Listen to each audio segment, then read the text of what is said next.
Welcome to Real Life Stories. Don't forget to subscribe, like, share and comment. Waiwa musi wechitatu apo baba wafuma wabata jongwe muromo wakananga kubasa kwawo kwa Mutare. Mushure meme awa anopfura mawiri takatambira mbozha nhare zvichinzi baba waita tsaona. Hama wee ndakarwadziwa kusvika pamoyo. Asi chekuita hapana. Amai wakasimuka wakananga kwa Mutare kuti vanonzwe kuti baba vari kunzwa sei. Kusvika ndiye kuona baba havachataure, vangori zvavo pamadripi. Ndipo pakatanga unherera hwangu. Mushure memazuva anopfuura 5 takatambira zvakare mbozha nhare zvichinzi baba watisiya. Ndipo pakatanga unherera hwangu. Ndakachema ndikashungurudzika, asi chekuita hapana. Ndipo pakatanga unherera hwangu. Mushure mekunge baba watisiya, amai ndokutanga kurwara zvakare, kuda pamwe yaiwa BP. Ndipo pakatanga unherera hwangu.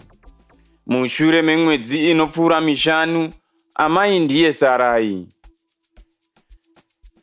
Takatorwa ndokundogara nana baba mukuru, apo upenyu hwedu hwakapinda musango. Chikafu taiita chekudya kamwe chete manheru. Ndipo pakatanga unherera hwangu. Upenyu hwakandiomera kusvika pekupedzisira. Ndipo pakatanga unherera hwangu. Ndaigara ndichichema, ndichibvunza samatenga, ndizvo here zvamakandiisira pano panyika? Ndizvo here zvamakatorera vabereki vangu? Ndipo pakatanga unherera hwangu. Kuchikoro chaiko taienda netsoka, tisina kana chatadya. Chikafu taichiona zuva rimwe manheru. Ndipo pakatanga unherera hwangu. Kugara nekugara ndaisonzwa tsumo yevakuru yekuti nherera inoguta musi unofa mai wayo. Ndipo pakatanga unherera hwangu. Ndinogara ndichibvunza, ko ndichaona here vabereki vangu?